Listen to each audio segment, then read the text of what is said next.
Bonjour à toutes et à tous. Aujourd'hui, on va parler d'un sujet qui nous touche, qui touche quasiment tout le monde à un moment ou à un autre, le bien-être mental. Et plus particulièrement, on va essayer de décortiquer ensemble deux mots qu'on entend vraiment partout, le stress et l'anxiété.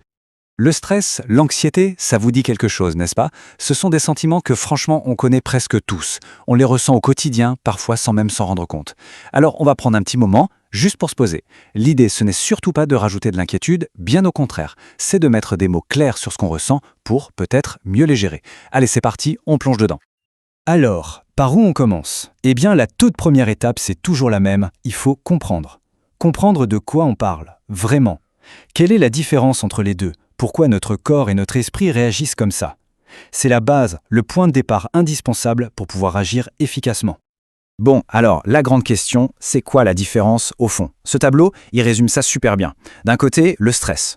Pensez-y comme une réaction à quelque chose de précis, un déclencheur.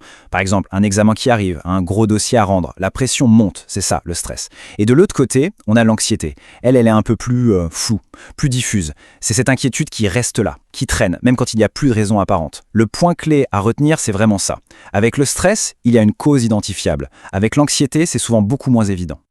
Ok, creusons un peu cette idée de stress. À la base, il faut savoir que le stress, c'est un mécanisme de survie super ancien, câblé en nous.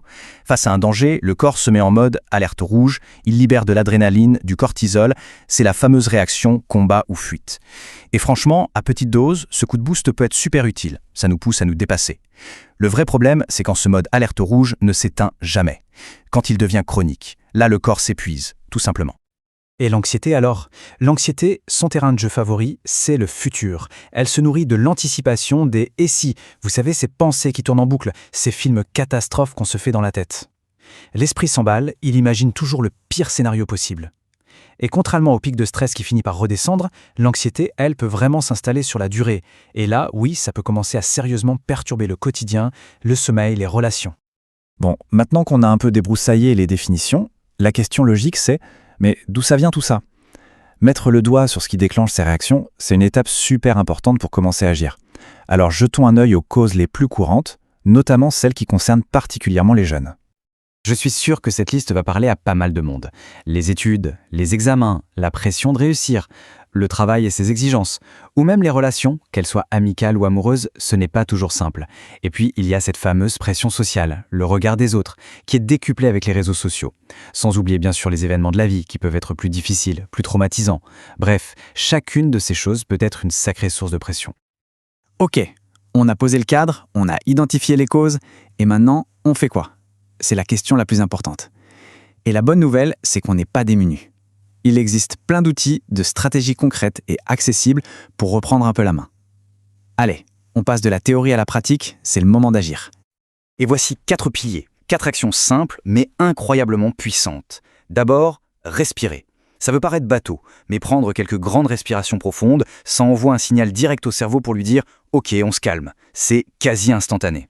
Ensuite, bouger. L'exercice physique, c'est un des meilleurs anxiolytiques naturels qui soit. Pas besoin de courir un marathon, une simple marche suffit. Troisièmement, l'alimentation. Notre cerveau est une machine, il a besoin de bon carburant pour bien tourner. Et enfin, et c'est peut-être le plus crucial, en parler. Partager ce qu'on ressent, ne pas rester seul avec ses pensées, ça change tout. C'est souvent le premier pas, le plus difficile mais aussi le plus libérateur. Et vous voyez, cette démarche de prendre soin de soi, ça nous mène à quelque chose de bien plus grand. Cette phrase de son empreinte le résume parfaitement. Nous construisons l'humain. C'est très fort. Ça veut dire que prendre soin de sa santé mentale, ce n'est pas du tout un acte égoïste. Au contraire, c'est la base, la fondation. On se construit soi-même pour être plus solide et ensuite on peut mieux construire avec les autres pour sa communauté. Et dans cette boîte à outils pour aller mieux, il ne faut pas oublier la technologie. Bien utilisée, elle peut être une super alliée. C'est exactement dans cet esprit qu'a été créée une initiative, pensée spécifiquement pour les jeunes en Afrique. Ça s'appelle SO. Découvrons ça ensemble.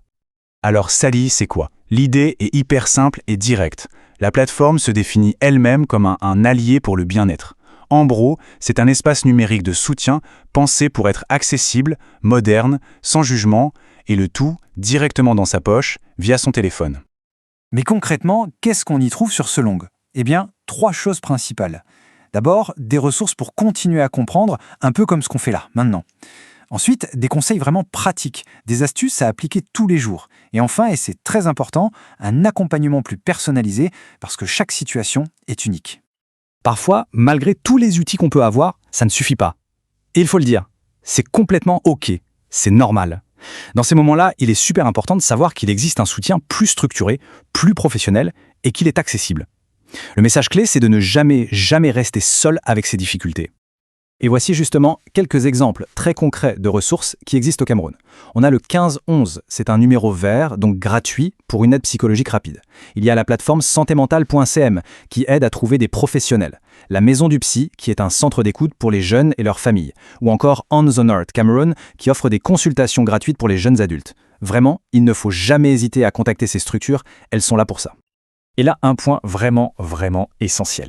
Si une personne se sent en danger immédiat pour elle-même, le premier et unique réflexe, c'est de contacter les services d'urgence locaux. Sans attendre, sans hésiter, c'est la priorité numéro 1 absolue. On va terminer sur cette question qui est une invitation à la réflexion. Est-ce si prendre soin de soi était la première étape pour construire son avenir ? Parce qu'au fond, c'est ça l'idée. Prendre soin de sa santé mentale, ce n'est ni un luxe, ni une faiblesse. C'est peut-être même l'investissement le plus important et le plus rentable qu'on puisse faire dans sa vie. C'est se donner les fondations pour construire un avenir solide, un avenir plus serein. Voilà, merci d'avoir été à l'écoute.